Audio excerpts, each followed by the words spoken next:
कहाँ गए? गोकुल में पहुंचे भगवान। अब गोकुल में ऐसी तो कोई विशेषता होगी जो भगवान मथुरा छोड़कर गोकुल आ गए। क्या विशेषता रही गोकुल में? गोकुल में रहती हैं भगवान की अति प्रिय गोपियां। और गोपी कौन है? गोपी किसी स्त्री पुरुष का नाम नहीं है, स्मरण रहे कि जो श्रृंगार करती हैं स्त्री शरीर है तो गोपी हो गई, नहीं।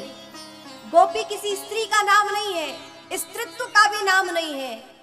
गोपी एक भाव दशा का नाम है, एक भाव का नाम गोपी है।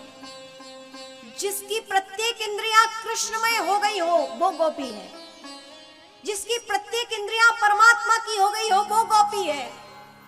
जिसकी दृष्टि देखती है तो कृष्ण को देखना चाहती है। जिसके कान श्रवण करना चाहते हैं तो कृष्ण को श्रवण करना चाहते हैं। जिसके पैर चलना चाहते हैं तो कृष्ण की परिक्रमा करना चाहते हैं।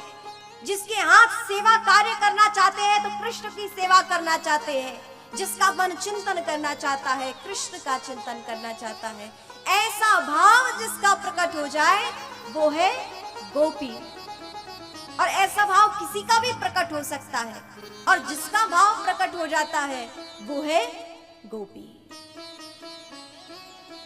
गोकुल में गोपियां रहती हैं तो जो समस्त इंद्रियों से भगवान को चाहे भगवान तो वहीं पहुंच जाते हैं। इसलिए भगवान सब छोड़ के परम प्रेम, नारद जी ने कहा है यदि भक्ति की कोई आचार्य है, भक्ति का कोई तिलक है तो वो गोपियां हैं।